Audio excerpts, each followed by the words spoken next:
I want to thank everybody for attending the Invest Philadelphia 2021 official virtual launch conference. We have a great lineup for you all today. I wanted to give everyone a quick 5-minute warning as we still have a lot of people joining us. We are excited, though, to present to you 3 great panels as well as 3 great panel presenters. So stay tuned.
I want to welcome everyone to the Invest Philadelphia 2021 official virtual launch conference.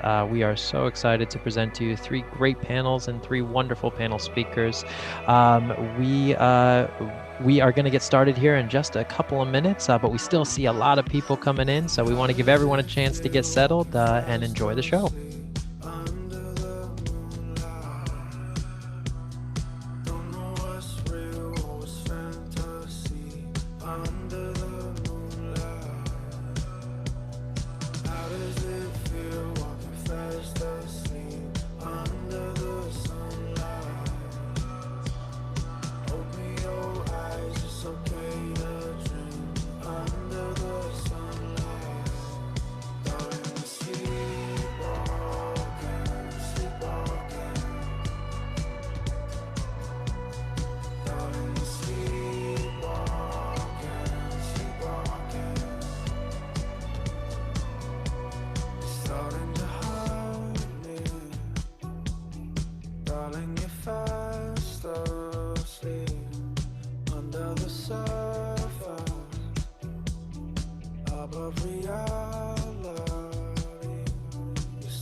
Hi, everyone. We're going to be getting started here in about 1 minute.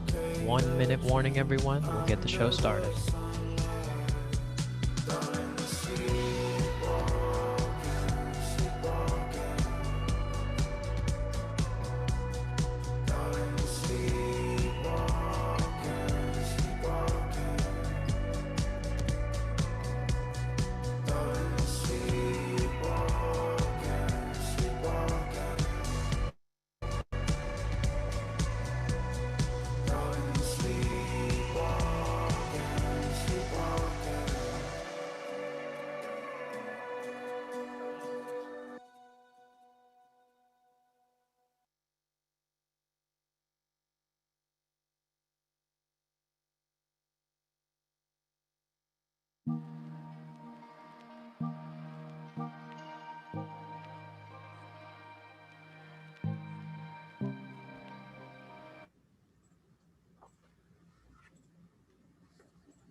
Good morning, Philadelphia.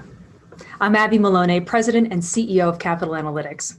Welcome to the third annual launch conference for Invest Philadelphia. I'd like to begin today by taking the elephant out of the room. COVID-19 is still with us, but so is the vaccine. There's an air of optimism now, replacing some of the frustrations of the past year. There are signs that things are getting back to a substantially new normal. More businesses are opening. Unemployment is edging downwards. The economy is demonstrating resilience and projected to grow overall this year. Part of that is thanks to the federal stimulus programs that cast a safety net over small businesses. Much of that is due to the resilience of the individuals and the businesses and the ability to adapt and transform. Specifically here in Philadelphia, the Philly Fed President, Patrick Harker, has projected in his words a much healthier second half of 2021. The Biden administration is also now focusing on an infrastructure bill to build up the national economy, which should be a great benefit to the Philadelphia region, and address many of the concerns around outdated infrastructure and improvements that our country needs to remain competitive in the long term. The city itself, as Fitch Ratings has pointed out, has a fundamentally sound economic base and solid revenue growth prospects in the post-pandemic world. From logistics to healthcare and life sciences, finance, education, and energy, there's a sound reason for the optimism that is bubbling across all sectors. At Capital Analytics, we're also excited to move forward, building on what had become a very successful year, despite everything that has transpired in the last 12 months. Like so many other businesses, we saw the pandemic as an opportunity to change things up, adapt, innovate. Business intelligence is now more vital than ever, whether it's in print, digital, or virtual conferences like today. Our global subscribers and readers have never been more engaged. If people are to invest during uncertain times, they want to be even better informed, and they are coming to us to do just that. Our Invest Insights video platform, for example, has exploded. We're finding that our partners, like yourselves, want to participate. They want a community connection and want to get a message out that the world continues to move forward. We expanded the video platform to a podcast so our readers and viewers could listen to the information content on the go. And our Invest Insights video platform, for example, has exploded. We could not be more pleased with our adaptation to virtual events. Transforming our live conferences to the digital world over the past year was nerve-wracking at first, but we have discovered that we have a new skill set at Capital Analytics. After 7 successful virtual events last year, here we are today with well over 900 registered virtual attendees to this conference, our best attended conference yet. So as you will see, as with many businesses this past year, the pandemic didn't slow us down, it only sped us up. And with so many of you here today, the key has been the ability to transform. Transformation, in fact, is our adopted theme of the year, and it will be a central element to our discussions today as we look at the future of finance, the innovation happening in the education platform, and the transformations taking place in the energy market. In all our discussions with hundreds of businesses and political leaders, a common thread is how far we've come in such a short amount of time, how advances that we're expecting to take years happened in a matter of months. As a community, we have transformed for the better, emerging stronger than ever. We're looking forward with an optimistic eye, knowing that we can apply the lessons learned from the past year to craft an even brighter future. And to all our interviewees, sponsors, and patrons, thank you for making this possible. I'd like to take a moment and thank today's sponsors, which include our gold sponsors, Bryn Mawr Trust, Essential Utilities, Newman University, PGW, Penn State Abington, Westchester University. Our silver sponsors, Salus University, Ocean First Bank, NRG, Chase, Tompkins Vis Bank, CLA, Vicinity Energy, SEI, Cheney University. Our bronze sponsors, CBiz, Penn State Brandywine, and our honored sponsors, Lamb McGarland, WGL Energy, and Cohen Segalas. Thank you. It is with your continued support that we continue to bring high-level speakers and content to the Philadelphia area. I would also like to recognize the team who worked tirelessly on this year's report. Josh Greenberg, you and your team did an amazing job. Well done. And now I'm delighted to introduce Aaron Walton, the president of Cheney University of Pennsylvania, who will be presenting the first panel for today's event. He is also one of our Invest Insights interviewees, and you can watch his comments on our YouTube channel. Aaron, please turn on your video. And you can also unmute yourself. It's so nice to see you. Nice to see you also. I'll let you take it away. All right, well, greetings everyone. I'm Aaron Walton, president of Cheney University of Pennsylvania. Providing educational leadership is critical to preparing students for the future economy, and doing so in a learning environment in which students excel in academics, character, and social responsibility while respecting cultural diversity. At Cheney, we have developed a successful model that prepares our students for future careers by establishing meaningful partnerships with private industry. One such partnership is with the Westdoor Institute, uniting the nation's first historically Black college and university and the first independent biomedical research institute. This innovative alliance enables our students to gain real-world experience in a laboratory research setting. Our growing list of partnerships directly benefits our students and builds a path forward for our university to become a premier institution of higher education. To this end, we engage Mosaic Development Partners, a Philadelphia-based real estate developer, which has been instrumental in attracting corporate partners to lease space on our campus. These businesses represent such cutting-edge fields as cancer research, pharmaceuticals, laboratory testing, and analytical services. In the coming months, we will be joined by a large-scale 3D printing company, a solar panel manufacturer, and a hemp processing business, among others. Our partners provide paid internships for our students and help to inform our academic offerings. Events like today's Invest Philadelphia 2021 Launch Conference are important because they contribute to economic growth.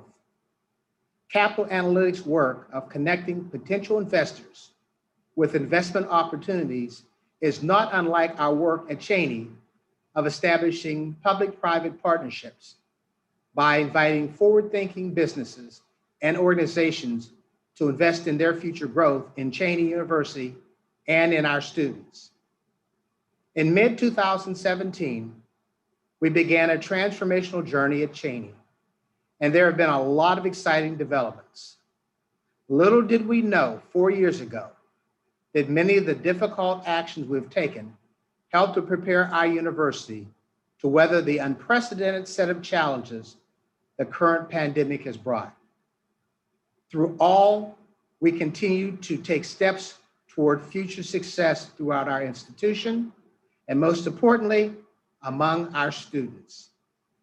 It is now my pleasure to introduce the education innovation, how the pandemic permanently transformed our education panel, which will be moderated by Joel Frank and managing partner of Lamb McGarland.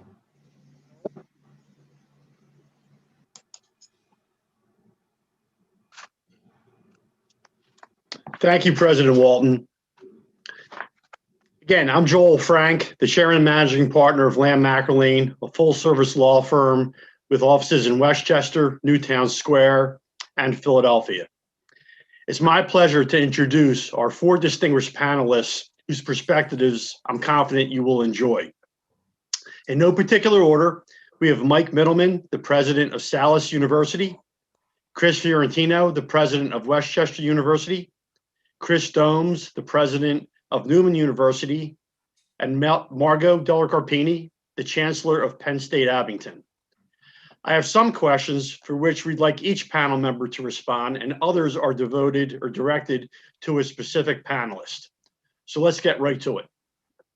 To start, 1 year after the pandemic, let's go around the panel for your general view on the changes of the past year for Philadelphia's higher education community, including where things currently stand. Let's go ahead and start with you, Mike. It's the pandemic certainly presented a bow wave of challenges for us, and I'm sure all the other institutions. You know, here at Salus, because we're a health science professions institution, we were confronted with multiple challenges. One, just educating our students didactically and also educating them clinically. We were very lucky in the sense that we had conducted scenario planning about a year ahead of time. And one of the events that we looked at during the scenario planning included a pandemic. So we actually had begun to put many of the pieces that we needed in place that allowed us to continue our operations throughout the year. This would not have been possible if our faculty were not rock stars. They pivoted to online educational models over the course of a weekend. Our labs, they developed creative solutions to keep our students engaged, to include multiple variations of simulation, which we'll see very much into the future, that allowed us to satisfy clinical hours for most of our programs, and then also allowed us to augment what they were losing out in some of the external sites. In early April, we really thought we needed to get some help from the state. So we solicited the State Department of Health to allow health professional students across the board to access labs in clinical areas in order for them to keep tracking towards graduation. That was approved in April.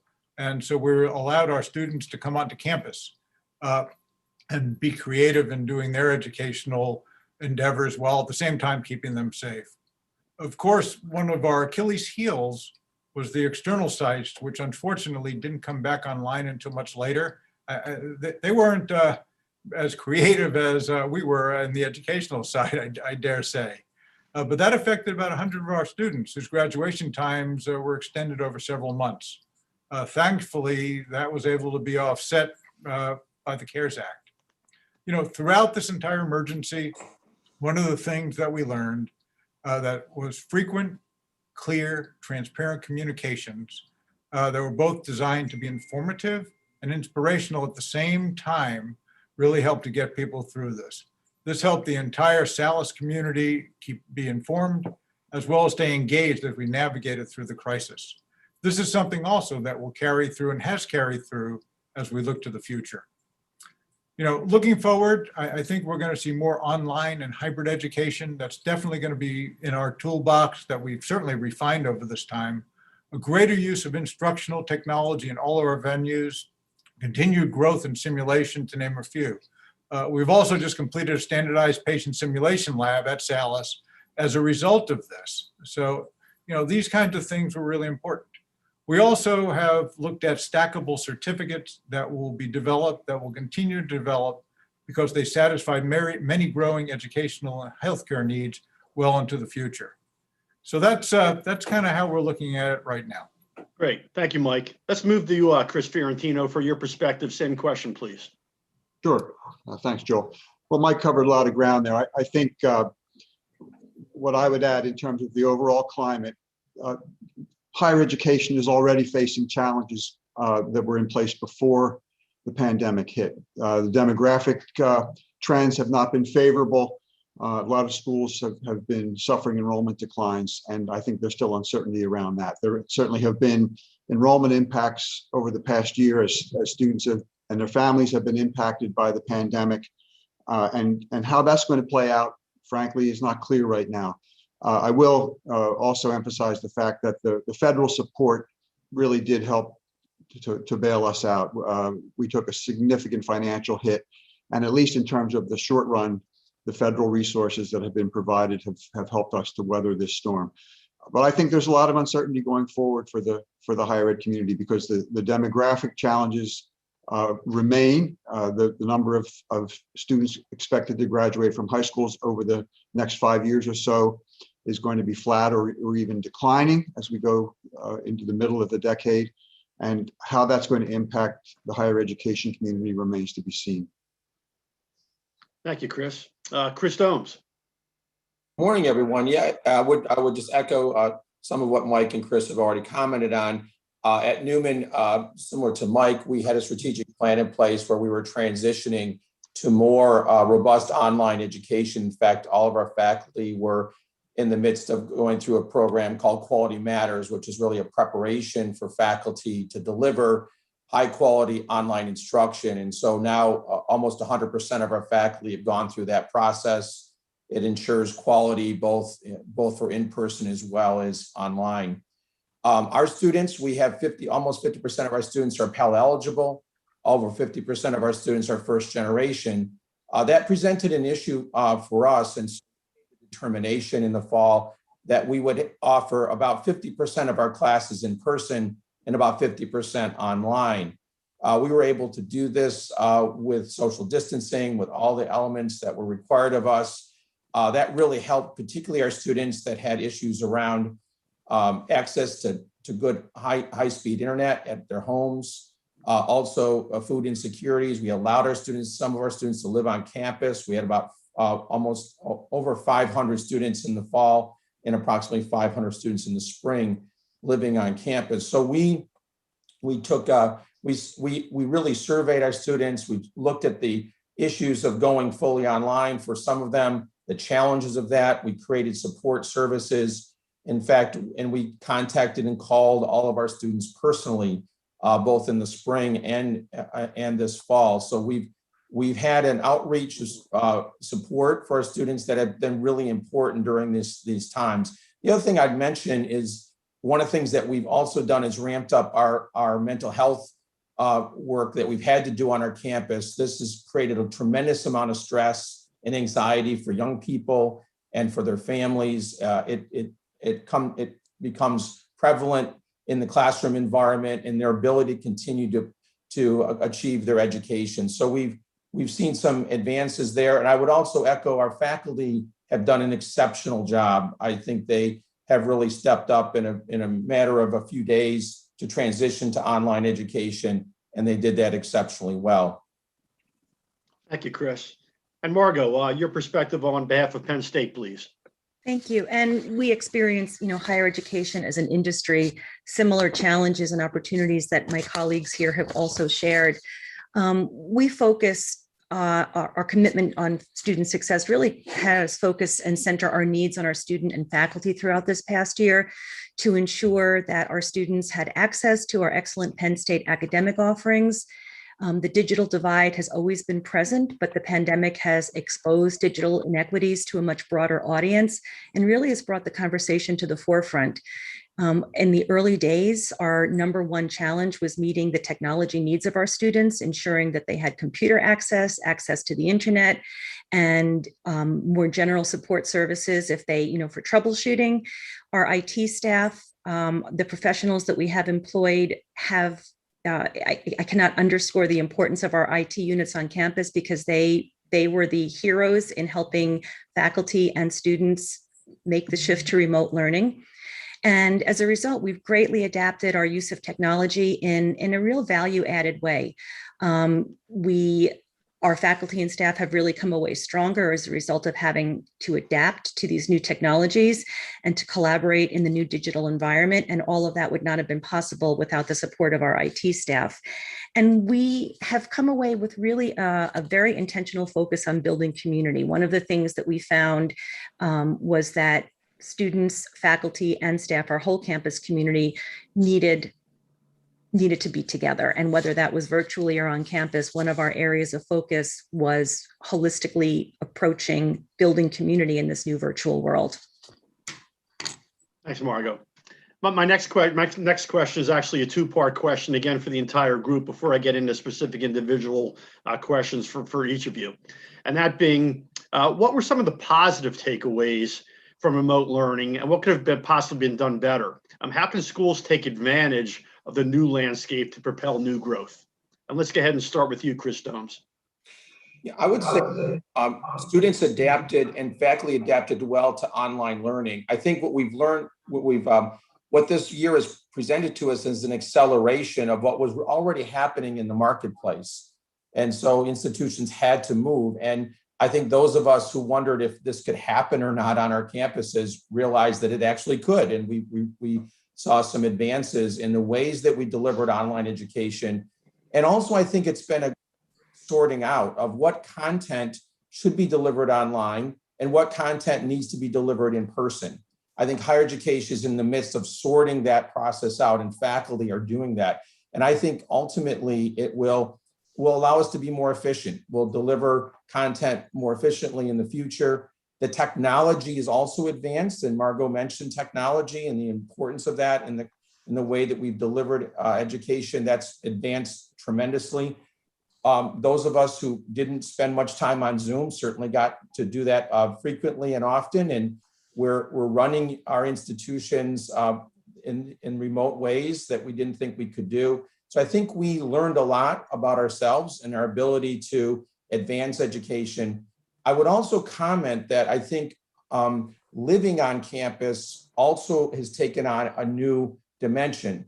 I think students and families are looking at an online living experience, not just simply as a way to go and just spend time in an apartment or have fun, but rather with some intentionality, that living on campus has a purpose and a meaning to it. And that I think as we come back out of the pandemic, the value of on-campus living will be important for some students and some families. And I don't think, and I think it also means that you can live on campus and still present classes both online and in person. So I think that model of on-campus living still becomes important for some students and the experience of that. And interestingly enough, we had more students participate in elections, for example, for student government and other things outside the classroom. So participation in campus life was happening, but it was all happening virtually. So we saw some advances in areas that I don't think we ever imagined could happen in higher ed. Thanks, Chris. Same question to you, Chris Fiorentino. Positive takeaways, what could have been done better? Sure. Well, first of all, I would reflect on the agility. Several have already made that comment, but I think that in general, higher education was forced to respond quickly to what we were facing, and I think we surprised ourselves in terms of our ability for faculty, staff, students, the way the institutions were operated. We, in a very short period of time, all of our employees left the campus, and we continued to run this university with everybody doing it from home. And if you had asked me to predict whether that was going to be possible last February, I would have said, gee, I don't think so. So that certainly was something. I think that another thing that happened is that this put a number of faculty, many faculty, who we're predominantly a face-to-face campus, and a lot of faculty who had never contemplated the kind of technology support of their classes that were absolutely necessary for remote delivery, really had an opportunity to utilize some things that even beyond remote delivery, they're going to be valuable enhancements for classes even that are face-to-face. So I think the utilization of technology is going to be much more effective. And I think another thing in line with the operation of the university being remote, we were put in a position where we had to be providing services for students remotely. And it became very evident to us that things like financial aid in the bursar's office and the registrar's office can run very effectively with the students coming in remotely and conducting their business. And I would predict that that would be something that we will continue moving forward. There's no reason for students to be waiting in long lines to pay their bills and process their financial aid. We've demonstrated that we can do it over the web very effectively. And let's face it, this is a very tech savvy generation of students, and this is the way they will want to do business going forward. Great. Mike, same question for you, please. You'll need to unmute. There you go. I did. Thank you. I would echo what my colleague said, but also for us, the silver lining was we've been talking about leveraging telemedicine for our patient base. We have the Eye Institute, our largest clinical facility is in the East Oak Lane section of Philadelphia, where we're taking care of underserved populations. We were able to continue the care through leveraging telemedicine. And that's something we'd been talking about, we had planned, but trying to get people over that threshold of actually doing it, both on the provider side and the patient side, was difficult. So this forced the issue. And whether it be our audiology clinic, our speech and language clinic, who really led the way, and our optometry clinic, they all leverage telemedicine extremely effectively. So we're able to maintain continuity of care and also get the students used to working with this type of technology.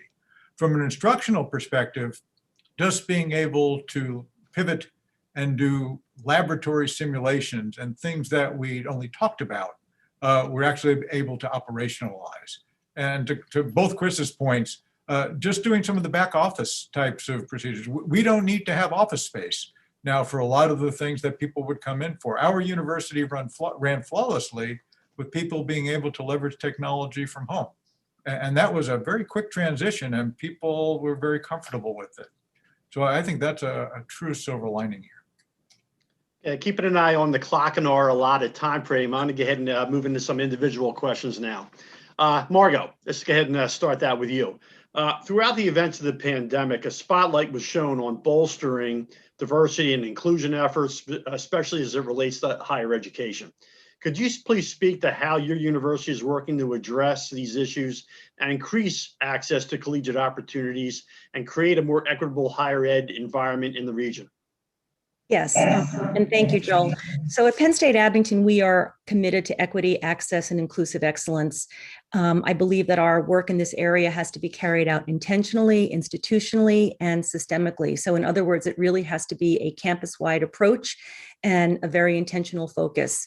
Penn State Abington is the most diverse campus within Penn State. Over 50% of our students identify as people of color, and over 40% of our students are, like me, first-generation college students. And disparities in education and healthcare, which have existed, were really brought to the forefront as a result of the pandemic. I think as institutions of higher education, we can and should take a leadership role in addressing these inequities. And it's imperative that we invest our efforts and our energy around creating equitable and inclusive campuses so that we have the right supports for our students to keep them enrolled, to keep them successful, and to connect them to the professions that they're going to go into once they leave us. At Penn State Abington, in addition to working to add a cabinet level position as a director of diversity, equity, and inclusion, and also adding staff to our existing Office of Diversity, Equity, and Inclusion, we have a number of very intentional and aligned initiatives that create an ecosystem of support for our students. And these are housed in units across campus. So of course we have an academic focus, but we really look holistically at these supports. We have so many, I'm just going to highlight a few. We have very successful summer bridge programs. One is the PASS program, the Pathways to Success Summer Start. And this focuses on transitioning first-generation college students into Penn State Abington. This fall, we'll be launching what we call an intrusive advising pilot program, which is an approach to student success, often referred to as high-tech, high-touch, where data inform how we're really holistically approaching student advising in a very personalized way. We have a number of financial supports as a result of our very generous donors. One example is the Corman Promise Scholarship that provides financial support for sophomores, juniors, and senior students who have financial need. We really do focus on our first generation student population with the I'm First mentoring program, where our college students are paired with a first generation faculty or staff member. We also target food insecurity. We partner with Philabundance, where we have a fresh food market on campus, and we are one of the first colleges in the Commonwealth to have created this partnership. And we also have a food pantry on campus called the Lion Share, which is run by our students. So we have a number of intentional aligned efforts that focus on student success for a diverse population at Abington. And we also focus on faculty development and support. We have a number of programs hosted by our Center for Intercultural Leadership and Communication, faculty learning communities focused on equity pedagogies, and a global awareness dialogue project where, again, faculty are learning about global and cultural issues and engaging in culturally relevant pedagogies so that they are addressing the needs of all of our learners. So we really take a holistic and enterprise approach to supporting our diverse student population at Penn State Abington, focusing both on academic and non-academic supports. And the COVID-19 pandemic has further focused on our efforts on equitable access and removing the barriers that our students face. Thank you, Margot. Mike, as a private university that specializes in programs for healthcare professionals, the pandemic presented formidable challenges as it relates to external clinical education. How did your university navigate the challenges of not having in-person clinicals and labs? And will this affect on-time graduation rates for your students? Thanks for the question. I think I already touched on some of this in my initial answer. But we did several things. First of all, about 100 of our students were affected because of external clinical rotations and not being able to complete them. And it depended on what profession they were in. With that, we were able to do some simulation. Our faculty really pivoted very quickly to work with accrediting bodies and others to see if we can make adjustments in their clinical requirements. That said, we also understood that these students needed to have these clinical exposures if they were going to be the excellent clinicians that we trained them to be. So we spent a lot of time and effort in simulation.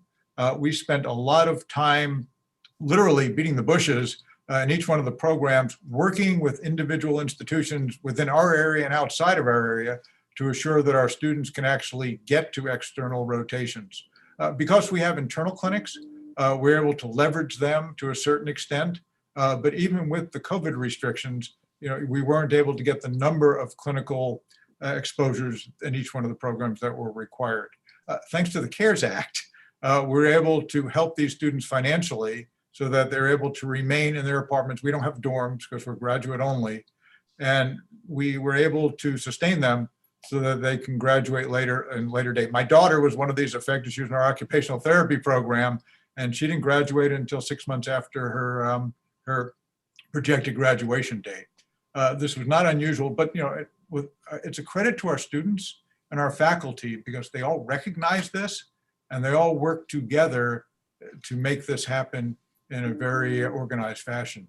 So it's a constant challenge for us getting clinical rotations, even in a good time. During the pandemic, it just created more challenges that the staff really worked through. Thank you, Mike. Chris Stones, the challenges stemming from the pandemic obviously resulted in financial hardships for both institutions and the overall student body with relation to tuition and attendant auxiliary costs. How are institutions like yours addressing tuitions, especially the benefits and challenges to tuition and revenue in light of the rise of online education? Yeah, for the question, we committed to no tuition hikes. Last year, we actually reduced our summer tuition. We also we're providing this year free courses for any student who struggled with completion of courses this past year for whatever reason or had to stop out. We're doing a re-engagement program for students that had to stop out because of COVID-related issues. And so we're doing a lot to provide access to education for our students. As I mentioned earlier, similar to Margot's population, we have about 50% of our students are first generation, 45% of our students are students of color, 50% are Pell eligible. So we have a very needy population of students and a very diverse population of students. So we recognize right away that we're going to need to make sure that we're providing access and the ability to help them financially. We offered additional grants for our students and scholarship opportunities. The institution's done a lot to continue to bring in dollars from a philanthropic standpoint for scholarships. And certainly, as Mike and others have mentioned, the CARES Act dollars have helped our students tremendously. Many of our students could not have continued their education without the direct funding through the CARES Act resources. It's been very important. What's also been really key for us is the exposure of the digital divide.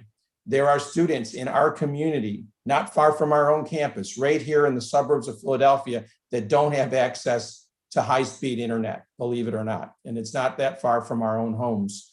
And that was exposed this year. We gave out over 24 laptop computers to students that needed them. We reduced our ability, asked students to move on campus if they didn't have access to internet in their own homes. So we've done a lot to help our financially needy students and to continue to keep our costs low and to allow our students access to an excellent education. And we're continuing to be committed to that moving forward. Thanks, Chris. And Chris Fiorentino, we'll finish up with you.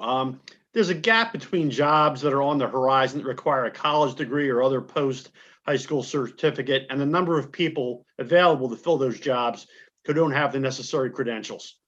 Many believe this will only grow due to the challenges of the last year.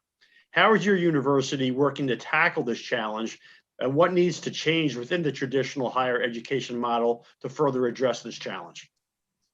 Joel, I know we're short on time, so I'll try to be brief. I think it's important, if you look at the array of things that you're talking about, if we're talking about students graduating with a college degree, I and my colleagues have spent hundreds of hours talking with business leaders who hire college graduates, and we're getting a clear message from them. They're looking for people graduating with a toolkit of critical thinking skills, problem solving, working as part of a team. These are transferable skills that are the expectation for college graduates, which covers a lot of the things that you're talking about. Also, however, you talk about things the types of jobs that require specific training. To me, we need to be careful in higher ed that we don't start straying out of our lane. I think if you look, for example, at what the community colleges are set up to do, this is really their sweet spot. And we don't intend as a four-year and graduate program university to expand heavily into training programs that are already being done, I think, very effectively by community colleges. So we need to collaborate as an industry to make sure that we're meeting these needs, because they are extensive. And in some cases, there are very specific skills. And in some cases, we're just looking for people who are well-educated, who have transferable skills that can move from job to job, and they can pick up specific training on the job as they go. Great. Well, listen, I want to thank all of you for your informative views. Yeah, we're out of time, unfortunately. I mean, this is such a ripe topic. We could probably go on for at least another couple hours addressing a lot of other topics. But again, the time allocated to us is now over. Again, thank you very much for your time and your perspectives. I'm sure the audience very much enjoyed it. But before you turn off your cameras, if you could all just smile at the camera while we take a picture. Thank you, everyone. One more. Great, thank you. Thank you. You can all turn off your cameras now. Again, thank you, Aaron, Joel, and the rest of the panel for that great discussion on the ongoing transformation in the education space. We appreciate your time today. Although I do wish I was there with all of you right now in Philadelphia, as we were all together last year, it is my pleasure to be with you here virtually, at least. For those who do not know me, I'm Jack Miller. I'm the Regional Director at Capital Analytics, overseeing our ongoing markets. I wanted to take just a moment to update you on our work in the region. As Abby mentioned in her opening remarks, Capital Analytics has ramped up operations over the past 12 months. I'm delighted to announce that we have just kicked off the research for the second edition of Invest South Jersey, after the amazing response that we did receive last year from the first edition. We're also continuing to expand in this region, and I'm excited to announce that soon research will begin for our first edition of Invest Pittsburgh. If anyone would like to be a part of either of these other reports, please do reach out to Josh Greenberg or myself. Further afield, we are also thrilled that our first editions for Raleigh-Durham, Minneapolis-St. Paul, and Nashville will premiere this year as well. To sign up to receive any of our newsletters for these markets, please email contact@capitalaa.com or visit our website, capitalanalyticsassociates.com. Also, just a reminder, the Q&A feature is open for this event. So if you have any questions for any of our panelists or speakers, feel free to put them in there. Now it's my pleasure to introduce Clint Zediak, Vice President of Sales and Marketing at WGL Energy, who will be introducing our energy panel discussion today. Chris, if you can turn on your camera and unmute yourself, I'll pass it to you. You just want to unmute yourself there? Perfect. I'm on? You're golden. All right. Well, thank you. Good morning. I'm Clint Zediak, Vice President of Sales and Marketing for WGL Energy. I want to thank Capital Analytics for hosting this event, and I'm happy to be here today to kick off our discussion on how sustainability and environmental resilience are shaping the future of energy consumption. But first, a little bit about myself. I've been in the energy industry for over 20 years, holding various roles in engineering, market analytics, business operation, and sales and marketing. I've lived in Delaware County for over 12 years, and I currently live in Pittsburgh, where I was born and raised. I spent the last 7 years of my career at WGL Energy.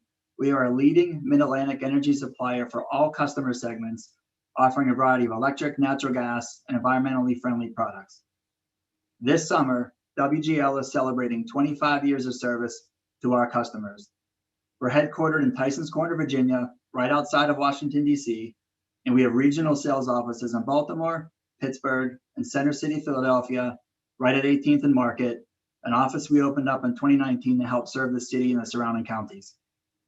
As families and companies struggle to balance their growing energy needs with limited budgets and increasing sustainability goals, the industry is quite fragmented and offers a wide variety of solutions and technologies, some of which will be discussed today.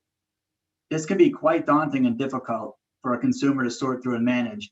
So to help, we at WGL Energy have two unique and innovative options for consumers in the Philadelphia area. One is our new PowerLock product that was launched in 2020 for residential consumers across the state of Pennsylvania. PowerLock enables eligible households to pay a fixed monthly price for all of their generation and transmission energy needs, including 100% wind energy, leaving only their local monthly utility cost to vary with usage. PowerLock is an easy way to help manage your household budget while supporting renewable energy. Simply go to www.wglenergy.com/PowerLock with your home address to learn more and see if you qualify. Our second product are carbon offsets. Carbon offsets are an easy and affordable way to invest in clean energy in your area. For those who are not familiar, a carbon offset represents the reduction of 1 metric ton of greenhouse gas emissions from the atmosphere that can be achieved through a variety of different technologies. By purchasing carbon offsets, you can help the local environment without spending precious capital. The offsets can be purchased and customized to meet your unique needs, whether you're trying to minimize the annual carbon footprint of your company, a 3-day conference, or even your daily commute. Our carbon offsets are produced within the Mid-Atlantic region, including central and eastern Pennsylvania, and verified by independent third parties such as Green-E. What makes our carbon offset program unique is a portion of all sales go to the Chesapeake Bay Carbon Reduction Fund, which then uses the money to host tree plantings within the Chesapeake Bay watershed, again, including central and eastern Pennsylvania. Since 2010, we've been able to donate approximately $2 million, and 300 of our employee volunteers have helped plant over 25,000 trees. It is now my pleasure to introduce the How Sustainability and Environmental Resilience Are Shaping the Future of Energy Consumption panel, which will be moderated by Brian Loughton, Chair of Energy Practice at Cohen Siglius. Thank you, and over to you, Brian.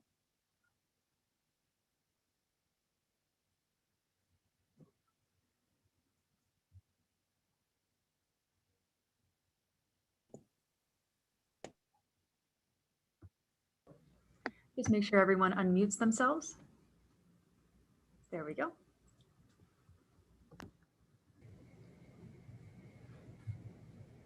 Craig and Mark, you are live. Sorry, Mike. Jackie and Chris, please turn yourself off mute. You're good to go. Well, thank you, Clint. I really appreciate those opening remarks. Again, my name is Brian Lawton. I'm the chair of the energy practice at Cohen Siglius. We're a proudly Philadelphia-based law firm with offices spread throughout the Mid-Atlantic region. I'm actually speaking to you today from what is the energy capital of the East, Pittsburgh. But I have strong ties to Philadelphia, and I'm really looking forward to participating today. We have a great panel, and I'll just quickly introduce to you, and then we'll get into our discussion. First, we have Mike Stark. He's the Vice President of NRG Retail. We have Craig White, President, CEO of the Philadelphia Gas Works. Christopher Franklin, Chairman, President, and CEO of Essential Essential Utilities. And last but not least, Jackie Bliss, who's the Chief Revenue Officer for Vicinity Energy.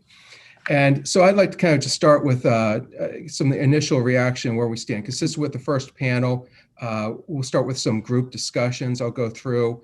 I'd appreciate your thoughts with regard to the issues. I guess to start with, I'd like to see some of the key changes we've had in the Philadelphia market with respect to the energy and utilities sector and where we stand now. And I think one of the most remarkable things of the pandemic period is the sudden shift to remote work. And I'd appreciate some of your thoughts with respect to the major takeaways and specifically how did it manifest itself in the utility sector. Maybe if we could start with you, Mike. Sure. Thanks, Brian. Well, as most folks know, NRG is both a generator and a retailer. So, we kind of had a mix of things. Our power plant employees had to continue going into work every day and, keep the lights on. They did an amazing job throughout the last 13 months of making sure that, power was still being generated. Everyone could still continue turning on their lights and moving forward from an economy perspective. Here, specifically in Philadelphia, I'm at 38th and Market Street today. The biggest change that we had was moving to 100% remote. We did that within about a week. I think it was about March 17th, March 18th. If I'm not mistaken, we did that in about a week. So by the end of March, we were at 100% remote workforce. The biggest challenge for us was really the call center. Moving the call center to a remote workforce was very unique for us. So we had to continue to obviously support our customers as needed. But to do that in a call center environment was unique to us, or new to us. I think that was the biggest challenge. The learnings over the last year have been tremendous. I think our advancement from a technology perspective, not only in the call center, but things like Microsoft Teams, which were just starting to roll out for us at the time, have become critical. Being able to do video conferencing constantly, being able to just call someone immediately has been tremendous. So, it has gotten to the point now where we are beginning to plan out our return to what we're calling normal operations. And I think that this, video conferencing will continue to be a key part of what we do going forward, even as we have people here in the office. Thanks. Craig, do you have any views on this subject? Yeah, absolutely. I think that we've experienced things during the pandemic that probably would have taken us years to pilot. So the pandemic resulted in advancing our knowledge on a lot of fronts. Like Mike, we moved our call center and about 700 employees remotely in a week. But when you look at utilities can be looked at as a combination of about 7 different businesses. I mean, we have a construction company, we have an HVAC company, we have a call center, we have a variety, we have a huge production operation out at our plants. So each job requires different responsibilities and requirements. So we won't be working everyone from home as we move forward, but we certainly believe that remote access and remote working is not just a pandemic accommodation. It's something that's going to move forward with our industry and particularly at Philadelphia Gas Works into the future. So thank you. Sure. Chris, with respect to Essential Utilities, how did you guys handle the shift to remote work?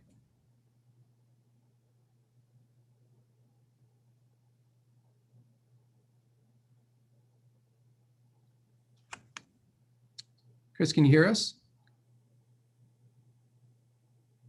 Well, maybe we'll move on to Jackie. What was the impact with respect to Vicinity Energy? Yeah, certainly. So just by way of a quick background, for those of you who are unfamiliar with Vicinity Energy or District Energy, we supply thermal energy in the form of steam through our infrastructure of pipes under the streets of Philadelphia and other cities around the US. And that steam helps to heat and cool and humidify and sterilize critical facilities within the city, from universities to hospitals, commercial businesses, labs, research centers. We have a very diverse array of customers that that rely on us. So similar to the other panelists, the pandemic created a very interesting dynamic for our industry, because while we provide a critical service, we had many of our employees, our essential employees, continuing to go to work every day as usual, while we were also adjusting to having many of our employees working remotely full time. So I have a lot of takeaways from this experience. The first is, for energy and utility sector, we can never compromise on safety and reliability. The pandemic added another whole layer to safety. And so keeping people healthy and COVID-free, we needed to be super vigilant in order to ensure that our workers stayed healthy and that our facilities remained fully staffed at all times. And our team's been working really hard under tough circumstances, our operations teams, in order to maintain the reliability that our customers expect and demand from us, especially in hospitals where an outage at this time could mean life or death, or any time, but really in particular during COVID. And then, like I said, like the others, we had a large part of our staff shift to remote work. So we were really in hybrid mode. It took us a bit to get our stride, like everyone else, and adjust. But I think this year, as has been stated, has really changed how we work permanently. We also turned to new channels to engage with our customers, and also internally to make sure we were aligned, leveraging technology more than ever. And what this has meant, though, is that we've been able to meet with customers even more regularly. I mean, of course, in a different format, and nothing substitutes engaging with customers in person. But the silver lining here is that we've been able to connect with our customers in new and different ways, more frequently and more flexibly. So there is a bit of a silver lining, but again, no substitute for that, in-person engagement, which we are excited to get back to here, hopefully shortly. Chris, I think we lost you for a couple of moments. I was glad you were able to kind of rejoin. So we're talking about the takeaways from the shift to remote work and how it manifested itself in the energy and utility sector. And so with regard to your company, how did you guys deal with the impact? Yeah, probably similar to what you've seen. I would have bragged about our technology until just a minute ago.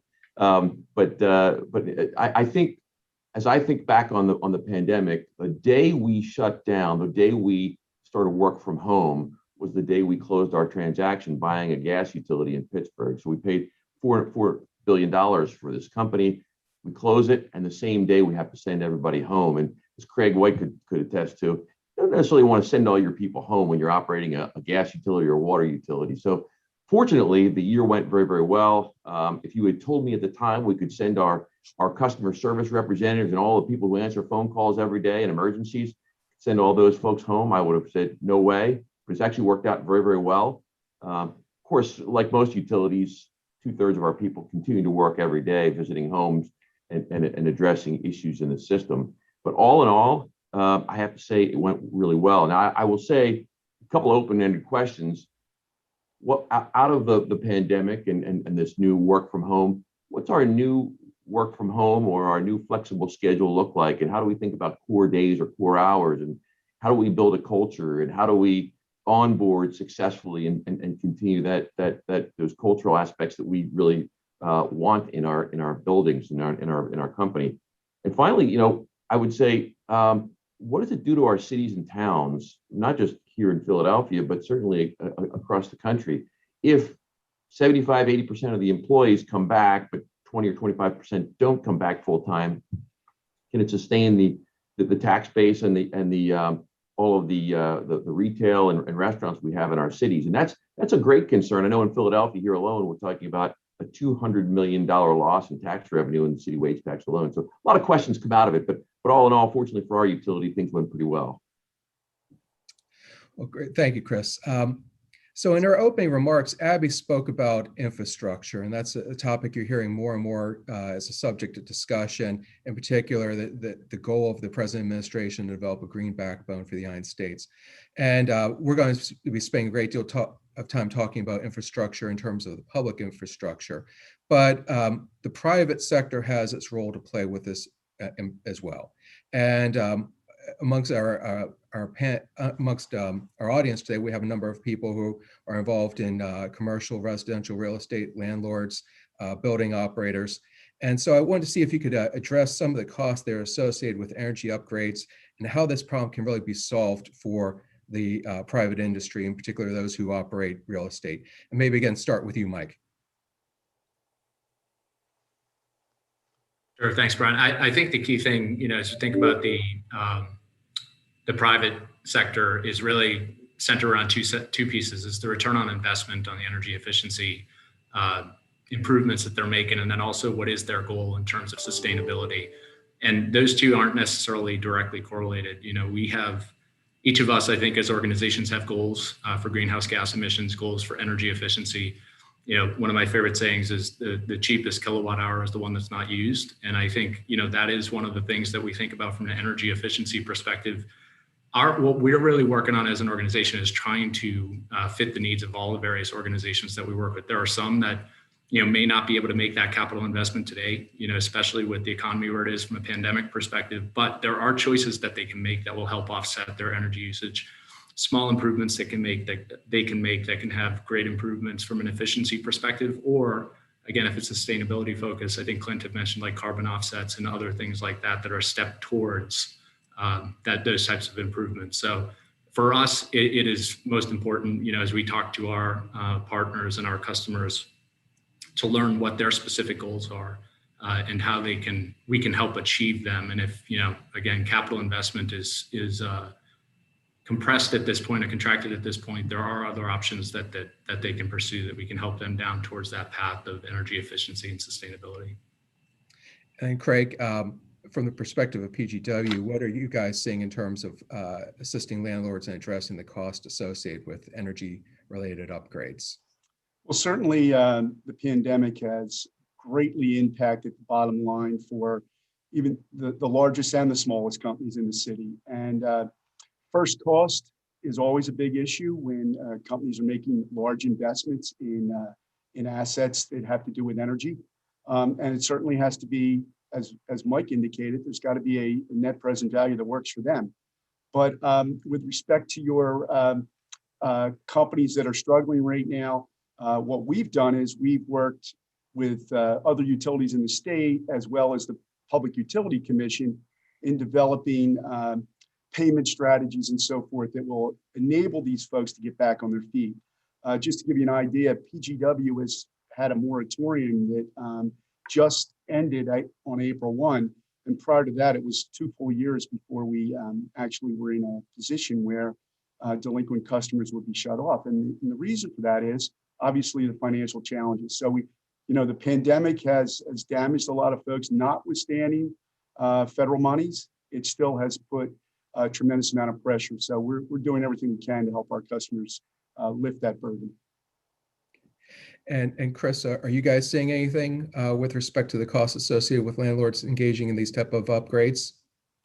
Yeah, I think, as we think about not only landlords, but broadly business, how do you control costs? And one of the things that we're seeing, particularly in the Pittsburgh area, are combined heat and power units for hospitals and other larger businesses where they're using the really low cost natural gas and dropping their energy costs fairly significantly and for long term.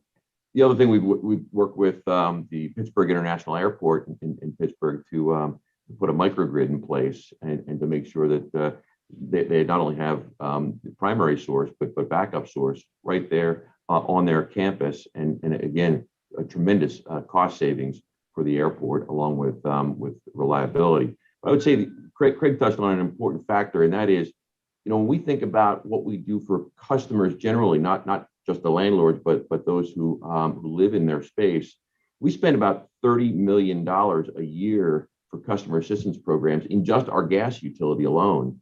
And so I think one of the primary factors we have to consider is how do we get the people who really need the help into those programs? Because often that's the challenge, getting the people to actually apply for the program and get the assistance that they really need and are eligible for. So these are some of the challenges we have, but there are certainly programs in place to assist both the large businesses in controlling costs and the customers themselves, the retail customers themselves. And then Jackie, maybe if you could round out our discussion on this topic. Yeah, sure. I'll echo again what the other panelists have said, but COVID has placed such hardship on so many businesses. And again, we've observed that many landlords and property owners are taking a really hard look at how they're going to use their really limited capital dollars, which have just become more constrained over the last 12 months. They're scrutinizing how they spend every single dollar and are really seem to be erring on the side of projects that not only hit return hurdles, as we've talked about, but also are core to mission, right? And making sure that they can achieve their business objectives. So, this is clearly solved by availability of funds and programs, both public and private, to make sure that we make the capital available so that those energy efficiency and system upgrade decisions, so we can really tip the scale for those projects. So at Vicinity, we've been really focused on helping our customers make the critical energy infrastructure updates that they need. And in particular, we've been putting many of our own capital dollars to work on behalf of our customers. So a quick example is we recently invested alongside a large commercial tower in downtown Philadelphia, where we helped them to not only convert to steam, but also to upgrade their mechanical equipment to achieve greater efficiency so they were consuming less. So in the end, like the others have said, it's really about listening to our customers' challenges and their objectives and being creative to come up with the best solutions that can fit their unique needs. So it's really treating our customers a little bit like a snowflake given this time. Yeah, well, thank you. And I would like to use this opportunity to you made reference to the challenges that your consumers are facing, and would like to use this opportunity to segue over to individual discussion with each of you about how your various companies are understanding those challenges and helping your clients confront them. And so, Craig, maybe if I could start with you in your company. And I understand that you guys have been closely looking at the further development of liquefied natural gas assets to replace legacy fuels such as coal, as well as replacing your cast iron pipelines system. What's your overall vision as to how these developments can improve efficiency and customer experience? Certainly. PGW has actually been in the business of liquefied natural gas since 1970. At that time, just to give you a little background, we built over 50 million gallons of storage. So we still have that storage. And as our customers have become more efficient over time, significantly more efficient with equipment advancements, we have that asset to look for and support customers not only in Philadelphia, but in the region. Actually, you'll find this hard to believe, but we actually have many businesses that back up their natural gas assets with fuel oil.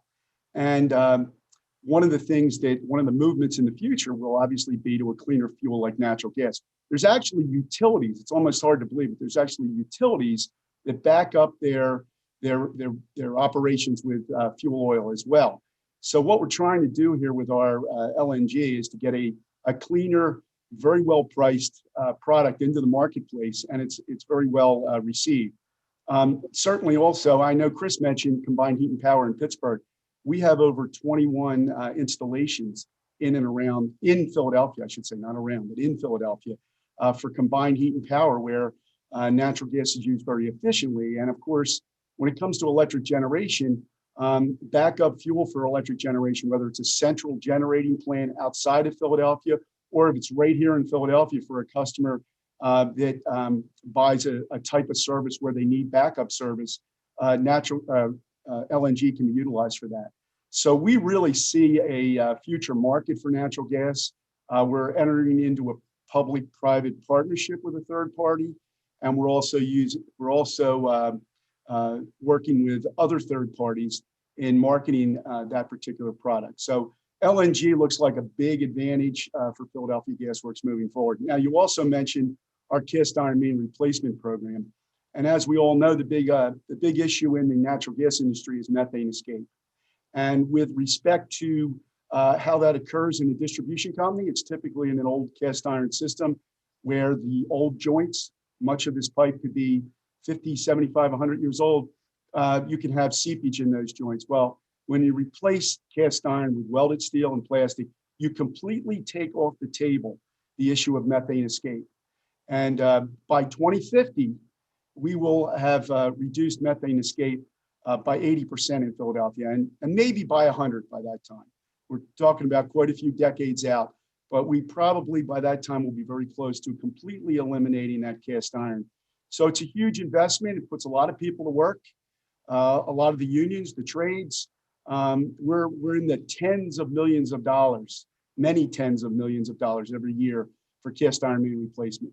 So hopefully that's something that's going to really improve across the entire chain of the energy industry. Well, thanks, Craig. Thank As you. an oil and gas lawyer, I love to hear about the exciting future for LNG, especially someone who's based in the Appalachian region, how we can perhaps serve the Philadelphia market.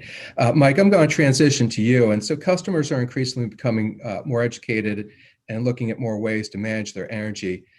How are technology tools allowing customers to better manage their energy use, and how does that ultimately benefit the energy companies as well? Sure. Thanks, Brian. I'll quickly hit on this. For us, one of the biggest challenges that we have is education in terms of both energy choice and managing energy usage. And technology really has helped advance a lot of that over the last few years. I think, we as NRG have constantly been in communication with our customers and trying to educate them about different choices they can make managing their energy usage. Really, being more visible about how their usage may be changing at different times of the year. We do things such as our weekly summary email that can educate them on different choices they can make to be more efficient in their usage. We've also, over the past couple of years, rolled out a mobile app that we're continuing to evolve. I think there is no company that ever says they have a fully baked mobile app, because everything continues to change every single day. And one of the things that we've integrated into our mobile app are things such as being able to control your smart thermostat and being able to monitor your generator for when there are outages, so that as there are outages, you know that your generator is there and it's not an emergency when it is not there. So technology has really helped educate consumers. I think our big challenge is expanding that pool of educated consumers when it comes to energy. I think our biggest enemy, frankly, is inertia from an energy perspective. Everyone is used to kind of just flipping on the light switch and it works. But I think we are in a position where many consumers see energy as being much more important into the future. So whether that's because of sustainability or because of being able to be more efficient and price sensitive, we have, I think, a pool of consumers that are more thinking about their energy usage more than they ever have before. And technology really has been the vehicle for us to be able to continue that conversation, which for us is really important as we kind of move just beyond the commodity itself. Thank you. And so, Jackie, I understand that Vicinity Energy has been using locally sourced biofuels to power its own facilities. What's the upside of this model, and what challenges come with attaining these biofuels? Yeah, I've been really excited to talk about this because it represents Vicinity's next step on our zero carbon roadmap by 2050, which we launched last fall. So at the moment, we are replacing our reliance on fuel oil, which we predominantly use when demand is at its peak and as emergency backup. For now, we're looking to expand that over time, but that's what we'll be using our biogenic fuels for in the short run.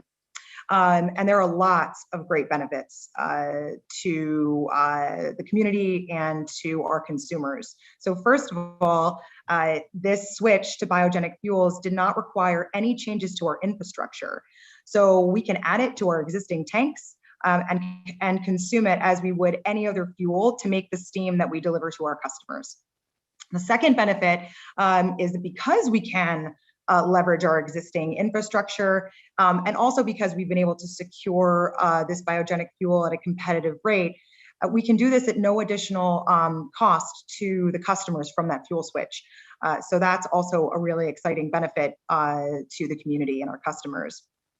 And then third, this is a circular solution, which I think is really cool. So our partner collects waste cooking oil to consume in our plant, that we consume in our plants, that generate the thermal energy that we supply to our city. So it kind of all comes full circle.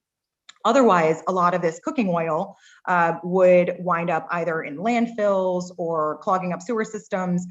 So we're able to use that to the community's benefit.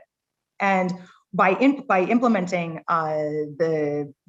introducing the biofuels, we're able to reduce our carbon emissions by about just over 12,000 tons, which is the equivalent of removing over 2,500 cars just at this starting stage from Philadelphia's roads every year. We're able to create jobs through this recycling programs and some cost savings for local restaurants who are clearly hurting during this time when folks can't get out and get a bite to eat. And it is also improving air quality through reductions in lots of things like sulfur oxides, particulate emissions, et cetera. And so at this stage, we're going to be purchasing about 600,000 gallons of biogenic fuel from the food service industry. And fun fact for everyone is that the average person consumes about 1.5 gallons of oil every year. So that's quite a bit. The challenge for us going forward is really probably more around scalability. This has so many benefits to the local community. It's managed locally. The waste oil is collected locally.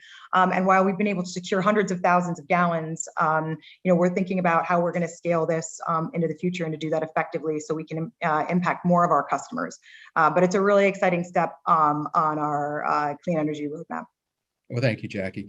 And so, Chris, let's round out the discussion with you, in particular, talking about water resources. And so the Philadelphia region's fortunate. We have a great system of rivers, streams, reservoirs, and wells.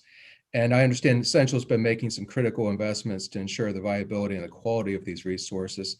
And where are those infrastructure investment most needed, and how can you best assist your market, your municipalities in making these investments? It's an important question. And I think when President Biden was here in Pennsylvania last week announcing the American Jobs Plan, he shined an important light on the fact that we have a lot of crumbling infrastructure in the United States. And I think there's going to be a heightened focus on it given the funding. But just before that, the American Society of Civil Engineers came out and again rated the infrastructure, water, wastewater in this country as a C-. Most of us would be embarrassed by a C- in school. So I think we have a lot of improvement to make. Think about 2.2 million miles of underground pipe for water in this country. And about every 2 minutes, there's a main break. And caused out of that those broken mains comes, they estimate about 6 billion gallons of water each year. So that's treated water. So it's huge waste, it's energy waste. And it's also wasted water. There's a lot of work needing to be done. All you need to do is turn on the news or watch the newspaper, and you'll see the infrastructure around the country, and sometimes here even in the Philadelphia region has these problems. One of the issues is that you have 50,000 water systems and 16,000 wastewater systems across the country. I mean, most people don't think about those terms. What do we have today? 15 electric utilities around the country. So it's a massive balkanized situation, and it needs a lot of investment. Most of these wastewater systems too are coming to the end of life, so they're going to need a massive infusion of capital. Call it 400 billion is what the EPA estimates over the next several years. So at Essential, we spend about $1 billion a year on our two utilities, our water utility and our our natural gas utility. We spend about $1 billion a year. At the gas utility, we'll replace about 3,000 miles of main over the next 15 years. On the water utility, we spend enough to replace about 180 miles of water main here a year. And what's happening is a lot of the municipalities are getting out of the business. The cost of capital investment and compliance is just overwhelming to them, and they're selling to utilities like us. And so we were able to then come in, make the investment, and use our mission-based employees to provide these essential services. So I think it's a nice outcome and good for municipalities, and a good combination to bring private money or non-tax dollars to bear to solve some of these problems. Well, thanks, Chris. I really appreciate the time all of you guys have devoted today. This has been a really excellent discussion. I think we could probably keep on at this for quite a while, but we do have an agenda and we want to allow time for it, make sure we can move on to the next panel. So again, thank you all for participating. Thank you for Capital Analytics for making this opportunity available for us today. Thank you, Brian. Thank you, everyone. And just if you could smile real quick, I'll take that picture. Thank you so much. Thank you. Thank you again, Clint, Brian, and the rest of the panel. Appreciate you again for being with us today and for that excellent conversation around the energy sector. As a reminder, all of our registered attendees today will receive complimentary access to read our Invest Philadelphia 2021 report digitally. Also, we are currently live streaming on YouTube, where this event will also sit for anyone that would like to revisit it or share these great discussions around. On our YouTube page, you will not only find this event, but our Invest Insights video series that Abby mentioned earlier, where you can hear much more from the many leaders who have joined us today, as well as others that we have met with around the region. Now it is my pleasure to introduce Steve Meyer, Executive Vice President and Head of Global Wealth Management Services at SEI. Steve, if you could please turn on your camera and unmute yourself. I'll turn it over to you to say a few words and then introduce our third and final panel today. Thank you very much. Good afternoon, everyone. I'm Steve Meyer, Executive Vice President, Head of Global Wealth Management Services at SEI, which is headquartered in Oaks in suburban Philadelphia. SEI is a leading global provider of technology-driven wealth and investment management solutions and platforms. For more than 50 years, we've been helping wealth managers, advisors, institutional investors, investment management firms, and ultra-high net worth investors create and manage wealth by providing innovative and comprehensive solutions that enable their long-term success and financial wellness. We are a proud member of the strong and growing financial services industry here in the Philadelphia region. As a sponsor of the Invest Philadelphia Conference, and on behalf of SEI, I'm proud to introduce you to a panel of our region's experts discussing how the future of financial services has significantly changed due to the rapid digitization of the industry. Digitization is not necessarily new, but is clearly accelerated because of the pandemic. We've witnessed a rapid adoption of an on-demand expectation of information and services. At SEI, we believe that the continued market convergence and the acceleration of digital needs have put a spotlight on how critical it is for wealth managers and technology providers to be flexible and adaptable, not just across their operations and technology, but across their workforce, arguably their most important asset. We also believe that in a digital-first world, the focus must be on the end client. Investors' demands are increasingly shifting to personalization, and state-of-the-art integration is key to leveraging technology as an enabler to better focus on clients' unique needs. But we can't do it alone. There's a broader ecosystem of valued partners, technologies, and talent that we leverage to provide the best solutions for our clients and their clients. That's why events such as this are not only important for organizations like us in financial services, but it's also a great way to gain different perspectives that challenge our own thinking. We look beyond wealth management to other industrial innovators like Uber, Google, Amazon, the social media giants, the pharmas, and the tech titans. The earlier discussions on education and the environment were fascinating and equally invaluable to us as we grow both as a company and as a key member in the Philadelphia business landscape. While our focus today is on the impact of the pandemic and the impact it had on financial services specifically, we'd be remiss if we did not take a moment to recognize the truly important members of our community, our frontline heroes. On behalf of SEI and the many firms represented during today's conference, we'd like to personally thank all the local healthcare and pharmaceutical firms for working together to help battle COVID over the past year. Your efforts do not go unnoticed or unappreciated. We're all in your debt. Thank you so much for everything you do each and every day. Without further ado, I'd like to pass it over to Rick Huff, Principal of Financial Institutions at Clifton Larson Allen. Rick will act as moderator for the panel Finance of the Future, a look at the rapid digital transformation resulting from the pandemic. Thank you for your time and participation joining today's conference. Take away, Rick, it's all yours. Thank you, Steve, for those introductory remarks, and thanks to the team at Capital Analytics for organizing and coordinating such an impactful launch event. It's been terrific so far. So my name is Rick Huff. I'm a principal with CLA, Clifton Larson Allen. I'm in our financial institutions group. I'm sitting in our suburban office, Philadelphia. We're a national firm with 7,000 employees that serve the audit, tax, and consulting needs for a variety of industries and throughout the country. And I have the pleasure today of moderating a really distinguished panel of bankers, but more importantly, they're leaders, leaders in their communities, leaders of each of their respective organizations. And I'll mix it up a little bit, and I'm going to let them introduce themselves today. And let's start with Suzanne, and then we'll go to Jim, Christopher, and then Brian. Good afternoon. My name is Suzanne Suzeni. I'm the regional president for Ocean First in the greater Philadelphia market. Pleased to be here on the panel. Thanks, Rick. Hi, I'm Jim Witten. I'm regional market leader in the greater Philadelphia market for Tompkins Vis Bank. I spent most of my 40 years as a regional manager within Philadelphia and the surrounding suburbs. So I look forward to being part of this presentation today. Hi, good afternoon. My name is Christopher McGill. I'm the Philadelphia market president for Bryn Mawr Trust. I appreciate the opportunity to be here today and represent Bryn Mawr and the bank. And just a note, we're having a little bit of issue with Brian's video and audio, so we're fixing that in the background, and we'll let you know when we get everything sorted. Thanks, team. Sounds good. So we'll move to our first question, and it's along the theme of the pandemic and kind of in the whole, of course, the theme of digital transformation.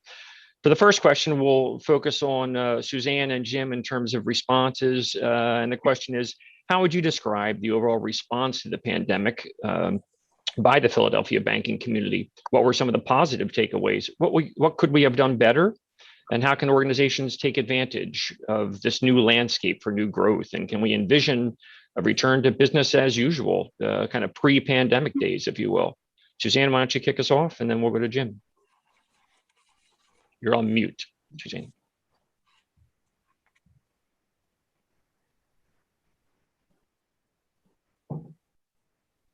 There we go. Sorry about that. Thanks, Rick. There's a lot of questions in that. But first, I wanted to say that the banking community in Philadelphia did an exceptional job of supporting their customers during the pandemic. As you all know, the Paycheck Protection Program came out very quickly, and it kept changing. The requirements kept changing. So it really required all the banks to gear up their processes and people to handle the volume of requests, as well as coach their customers on the appropriate calculations that they needed to input for the application to the SBA. I know at Ocean First and many of the other banks, our frontline bankers worked around the clock to ensure that we were able to assist our customers and all the businesses because everyone was concerned about money running out in the first wave. We geared up at Ocean First in a few days. We partnered with a fintech called Biz2 that handled the upfront application process and was connected to our nCino system, which is our back office loan approval documentation process. We lent over $500 million in the first wave and about $100 million in the second, supporting over 60,000 jobs, which really enabled our customers to retain their employees and also keep their doors open. I know many of my peers here did the same. So it was really a great effort from all the banks, really helping the business community. We also, all the banks did this too, really offered a forbearance program that allowed our consumer customers to defer their mortgage payments and business customers that were impacted by closure to also defer their loan payments. The banks also got together, which I think is really unique in Philadelphia. We really do work together to help the community and put together a microloan program that was able to assist a lot of the small and minority-owned businesses in the city, which were hardest hit. Now, as we're kind of coming out, hopefully, of the pandemic, the Chamber of Commerce has assembled a group called Recharge and Recovery.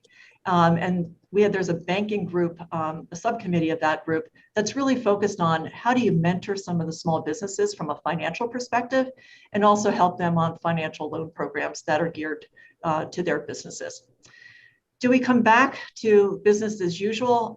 What probably won't change is that we're going to still offer services. We're going to help our consumer customers and business customers with their financing needs, but how we do it will change. As we talked about. For example, our adoption of mobile banking went up 60% last year during the pandemic. Our online banking was up 24%. So we now have about 38% of our customers using digital, which is kind of above our peer group, about 30%. What's important to that is we've been investing in technology and various ways to deliver our services differently and working and partnering with fintechs to really be innovative and stay competitive in the industry. Thank you, Rick. Perfect. Thank you. Jim? Yeah, I'll echo a lot of what Suzanne just said. You know, when the first and foremost, when the pandemic hit, the thing that was foremost in our mind is employee and customer safety, and we were a little surprised by the nimbleness in the way that we were able to work remotely, still be able to deliver to customers, and immediately shift to the PPP process and loan deferral process. Any customers at VIS that wanted a 2-month deferral on their business loans, they were given that with no questions asked. Some of that continued beyond the 2-month period, and I know a lot of the banks in the community did the same thing. So I think first and foremost was the nimbleness in the way we were able to pivot away. As a side note, as far as PPP goes, I mean, it absolutely did what it was intended to do. I know there's still some industries that are hurting right now, and some that need to rebound, but many of our local businesses really got the boost they needed to come out on the other side of this pandemic in a positive manner, and they're ready to grow in 2021.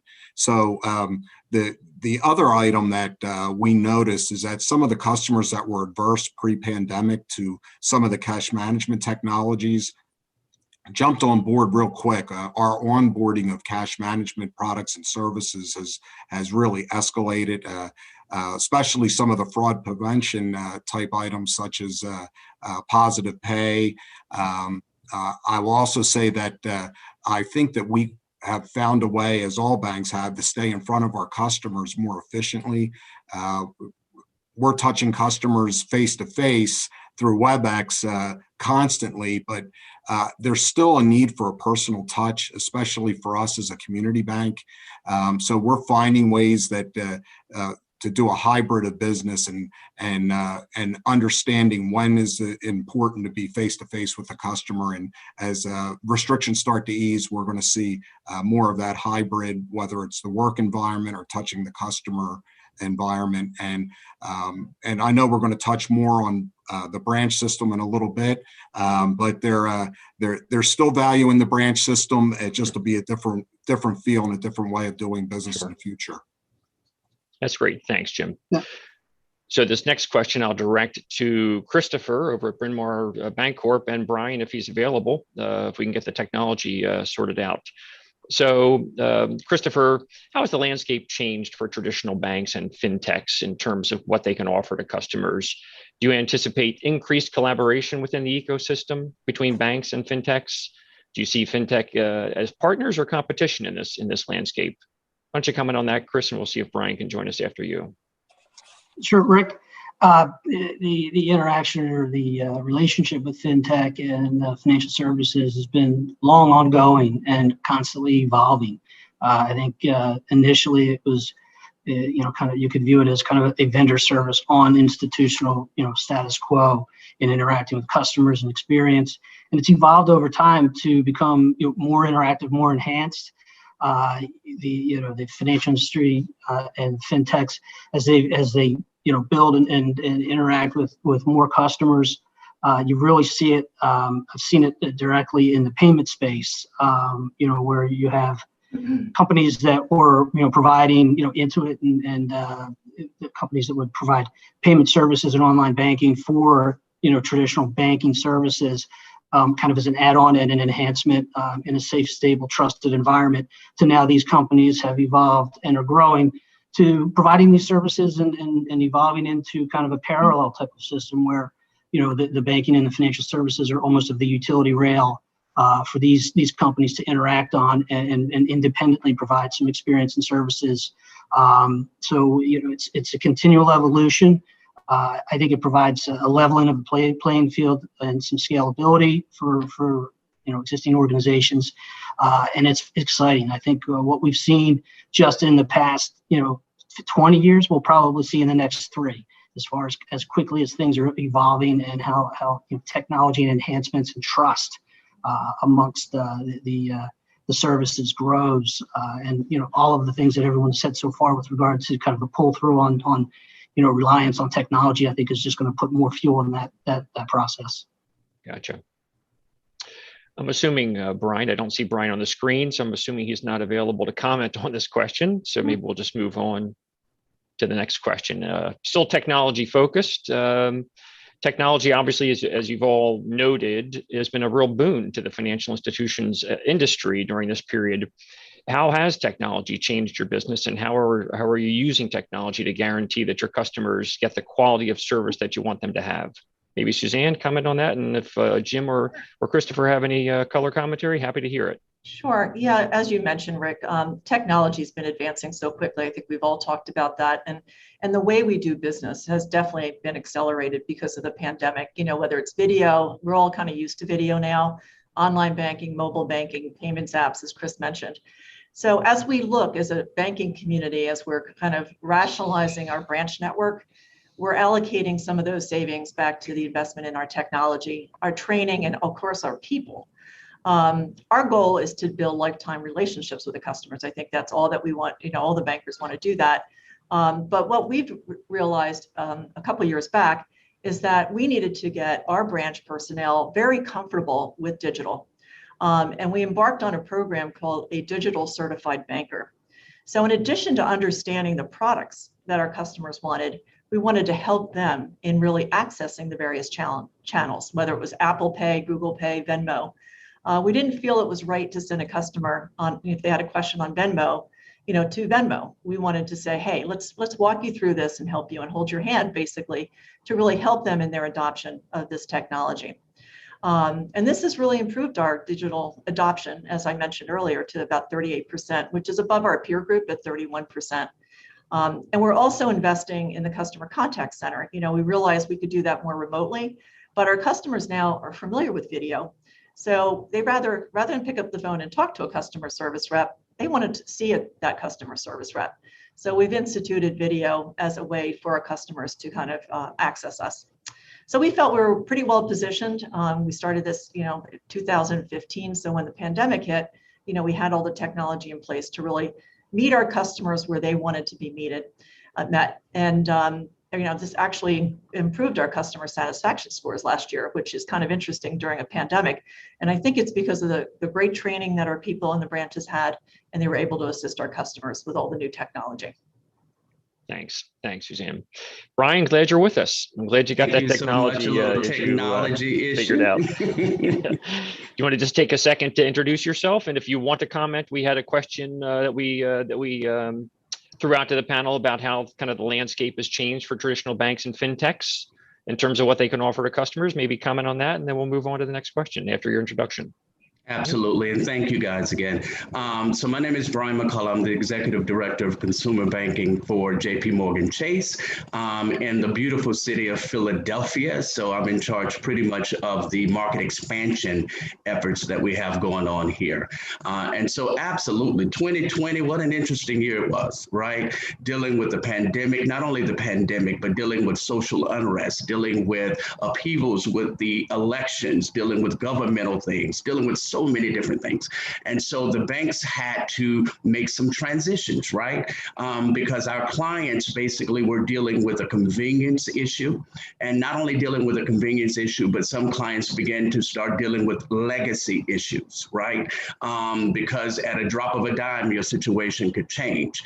And so, yeah, when we start thinking about fintech, when we start thinking about the technology, many banks, as a matter of fact, Jamie Dimon talked about this this week during the newsletter, talking about big banks and big techs and the integration of those two things, because as clients' requests change, we have to adapt to those requests. And so if we don't do that, then we're in trouble. Now, JP Morgan is a little different.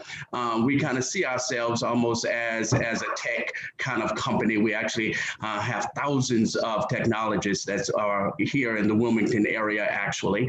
And so, you know, that's not necessarily our big issue. Not that I'm pumping my chest, but at the end of the day, it is an issue that a lot of people are having to deal with. If they don't adapt to what the customers are requesting as far as access of funds, then it could be a big issue. Thank you, Brian. Appreciate that. Thank you.